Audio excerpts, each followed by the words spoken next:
Peter. Thank you, Caroline. Are any officials here preparing to fight Democratic lawmakers in the streets? Absolutely not. So, and thanks for the question. Some elected Democrats are so steamed about Doge. Congresswoman LaMonica McIver says we are at war. Ilhan Omar says we might actually see somebody get killed. And Chris Van Hollen says we have to fight this in the Congress. We have to fight this in the streets. So what now? And may I just point out, if you heard that type of violent, enticing rhetoric from our side of the aisle, from Republican leaders on Capitol Hill, I think there would be a lot more outrage in this room today.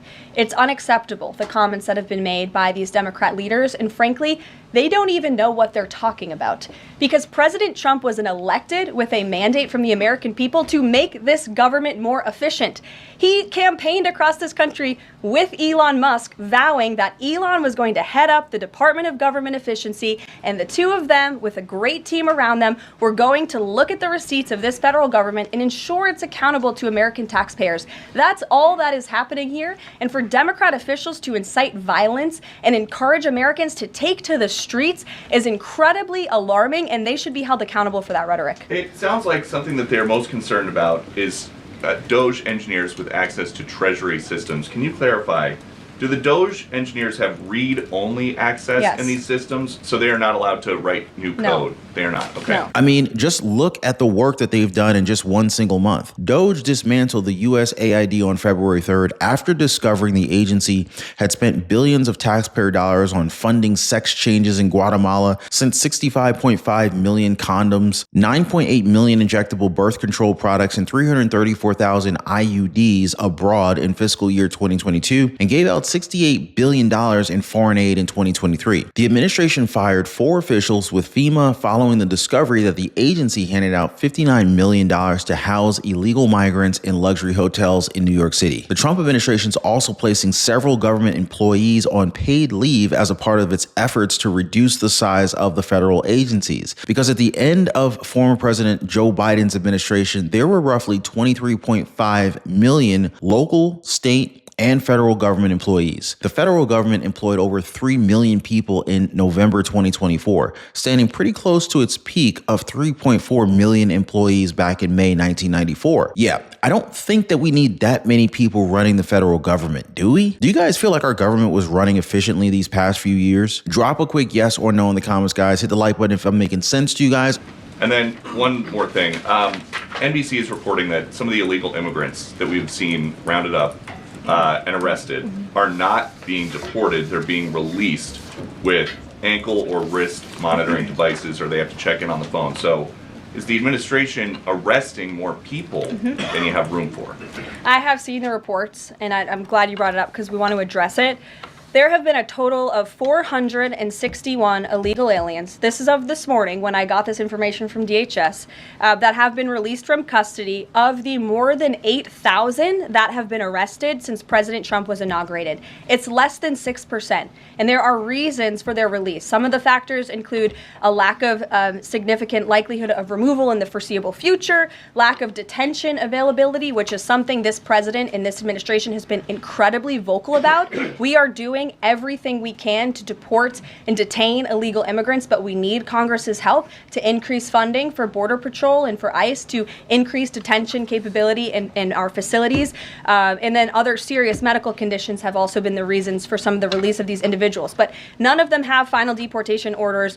Many of them are probably contesting their immigration status. I'd refer you to DHS for more details, but I did get that information because I knew it'd be a question, so thank you. Now, I want to talk about some really crazy stuff going on in Illinois. Illegal immigrants there seem emboldened since leadership within the state have said that they would be protected. This is the message that's been sent by Governor J.B. Pritzker and Mayor Brandon Johnson of Chicago. So I guess these wild car chases should now be expected. 2 Hondurans in the U.S. illegally lead police on a high-speed chase through cornfields an hour and a half outside Chicago.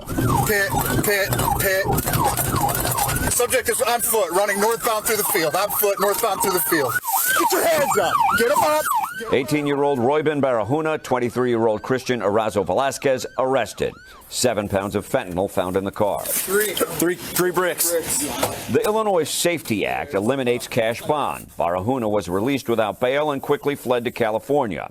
Velasquez is still held in the Grundy County Jail. The county chairman believes they were in Illinois because it's a sanctuary state. If we had a less welcoming state for illegal immigration, I don't know if they would have been traveling those roadways. The irony is it all happened in Grundy County, the first county in Illinois to push back against the Democrat governor and pass a resolution declaring the county does not welcome illegal migrants. As a result, when migrants from Texas were bused to Chicago and surrounding suburbs, Grundy County never received a busload. And the results speak for themselves, is we haven't had the problems that other counties, municipalities have had by not being non-sanctuary. So not only were they illegally in the country, but they were also carrying fentanyl of all things, which is what makes this goal of the Trump administration that much more important. Sure. Yes. The president and you here again today have made clear, given the devastation, you think Palestinians have no choice but to leave Gaza and go elsewhere. But Palestinians say this is their home. They don't want to go. The president last night said he's willing to use the military if necessary. Is the U.S. prepared to remove Palestinians from Gaza by force? The president is prepared to rebuild Gaza for Palestinians and all people in the region, peace-loving people who want real economic development and opportunity in the region. This is a region that has been controlled by Iranian-backed terrorists, Hamas, who have brutalized not just Israelis but Palestinians too. It is because of Hamas that you see those images on that screen, that Gaza has become a demolition site because Hamas launched that brutal attack on Israel on October the 7th. And so again, I would stress, President Trump wants to ensure that this can be a place where all people can live in peace. He is a peacemaker in chief. He made that very clear in his first term. And as for how that will be accomplished, the president and his team are talking with our allies in the region to consider next steps. But should the American people be prepared to see U.S. military on the ground fighting a ground war against Hamas? Again, the president has not committed to U.S. troops in the region. But it is an option. I have said that the president has not committed to that yet. Garrett, great to see you here today. Thank you. On Gaza, the president has spent basically his entire public career criticizing foreign entanglements, nation building, sending American troops to fight abroad, particularly in the Middle East. This plan seems like it could ultimately involve all of those things. Can you explain this reversal and how building and owning Gaza squares with America First foreign policy? I would reject the premise of your question that this forces the United States to be entangled in conflicts abroad. The president has not committed to putting boots on the ground in Gaza. He has also said that the United States is not going to pay for the rebuilding of Gaza. His administration is going to work with our partners in the region to reconstruct this region. And let me just take a step back here, because this is an out-of-the-box idea. That's who President Trump is. That's why the American people elected him. And his goal is lasting peace in the Middle East for all people in the region. And as I said in my opening remarks, we've had the same people pushing the same solutions to this problem for decades. And it's been made very clear to the president that the United States needs to be involved in this rebuilding effort to ensure stability in the region for all people. But that does not mean boots on the ground in Gaza. It does not mean American taxpayers will be funding this effort. It means Donald Trump, who is the best deal maker on the planet, is going to strike a deal with our partners in the region. Because he did not rule out American troops in Gaza last night. Are you doing that now? I am saying that the president has not committed to that just yet. He has not made that commitment, and you know that. And on the foreign partners, the Jordanians, the Egyptians, the Saudis have already panned this plan. What foreign partners, if any, have expressed any interest in being part of it? Well, the president has said he's been socialing this idea for quite some time. He's been thinking about this. He said in his remarks last night, this was not a decision or an announcement that he takes lightly. And the president has already spoken to the President al-Sisi. In fact, that was his first foreign leader call. He's meeting with the King of Jordan, King Abdullah, next week. He spoke with the King of Bahrain. He spoke with the Crown Prince of Saudi Arabia. And he has made it very clear, he's been very vocal vocal that he expects our partners in the region, particularly Egypt and Jordan, to accept Palestinian refugees temporarily so that we can rebuild their home. I'd like to show you some images of Gaza that were taken. Fox News aired this. I mean, that is, as they put it, an apocalyptic scene in Gaza. This is an uninhabitable place for human beings. Do you really think that families can live their dream in a region that looks like this, with no running water, no electricity? And the special envoy to the president, Steve Witkoff, recently traveled to Gaza, as you all know. And he came back with images that he showed the president of the dire situation here. And the president made this decision with a humanitarian heart for all people in the region. Dasha. Caroline, you said the president has been working on this idea for a while behind the scenes now. Is there a written plan based on the president's proposal for Gaza? And if so, when was it drafted and who had a hand in that? The plan was written in the president's remarks last night as he revealed it to the world and to the American people, and his team are continuing to be engaged on this effort. I saw the National Security Advisor this morning. He has a very busy day of calls, and they will, again, continue to engage with our partners. That includes Steve Witkoff as well. Mary. Two questions for you on the news of the day. So, how is today's executive order going to impact the 2028 Summer Olympics in Los Angeles? For example, would a man who thinks that he's a transgender woman be allowed to compete as a female on U.S. soil? It's a very good question, and the president has actually mentioned this, that he does expect the Olympic Committee and the NCAA to no longer allow men to compete in women's sports. And I think the president, with the signing of his pen, starts a very public pressure campaign on these organizations to do the right thing for women and for girls across the country. Again, this is an incredibly popular position. There have been many notable female athletes who have had the courage to speak out against some very powerful institutions in this country. They deserve to have a voice and a say. The president is bringing their voice to the highest level at the White House this afternoon, and he expects these organizations to comply with this federal executive order that he'll be signing today. Thank you. And one more. On media coverage of this executive order and the topic in general, what's the White House's view of framing that calls men transgender females, or similar rhetoric coming from organizations like the ACLU and GLAAD? Well, it's been very clear. The policy of this administration is that there are only two sexes, male and female. Pretty simple. Brian Glenn. Yes.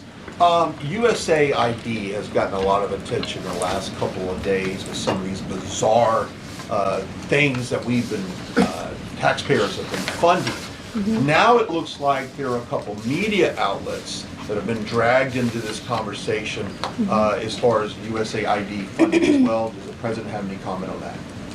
So upon coming out here to the briefing room, I was made aware of the funding from USAID to media outlets, including Politico, who I know has a seat in this room. And I can confirm that the more than $8 million taxpayer dollars that have gone to essentially subsidizing subscriptions to Politico on the American taxpayers' dime will no longer be happening. The DOJ team is working on canceling those payments now. Again, this is a whole of government effort to ensure that we are going line by line when it comes to the federal government's books. And this president and his team are making decisions across the board on, do these receipts serve the interests of the American people? Is this a good use of the American taxpayers' money? If it is not, that funding will no longer be sent abroad, and American taxpayers will see significant savings because of that effort. Thank you. I'd like to give some love to the back row. I've heard that unfortunately they haven't been called on in years past. So Reagan, why don't you go ahead? Thanks, Caroline. The WHC announced that comedian Amber Ruffin, who has called the president a toddler with his pants pulled down, will be the entertainment for this year's Correspondents' Dinner. Does the White House have a reaction to this choice, and will the president be attending the dinner this year? Certainly an interesting choice. I have the president's invitation on my desk. I have the invitation for myself on my desk as well. Haven't talked to the president about it. When he makes his decision, I will let you all know. But definitely an interesting choice of the comedian. I'll talk to the boss about it and see what we decide. Sure, go ahead. Yes, yes.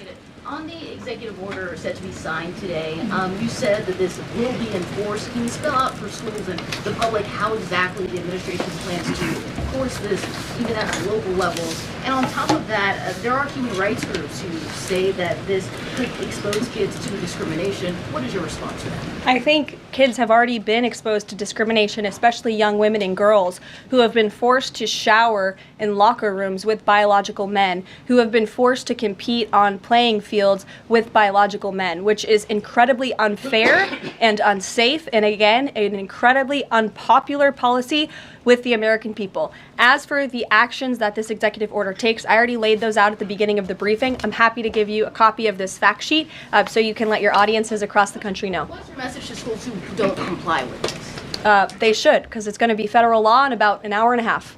So your colleague to your right, to my Thanks, left. Caroline. Yes. Taylor with Spectrum News. You talked a bit about Doge. Elon Musk is currently a, quote, special government employee who also owns companies that have billions of dollars in federal contracts. You said earlier this week that he has abided by all applicable federal laws, but what steps is the Trump administration taking to address that conflict of interest? The president was already asked and answered this question this week, and he said if Elon Musk comes across a conflict of interest with the contracts and the funding that Doge is overseeing, then Elon will excuse himself from those contracts. And he has, again, abided by all applicable laws. In the back. Also, if you have not already, subscribe to the channel, turn on all notifications so you don't miss out on updates like this one. So President Trump and Elon Musk, the two are pretty much on a mission to cut government waste, and we love to see it. Just recently, the president signed an executive order to end taxpayer-funded benefits for illegal migrants.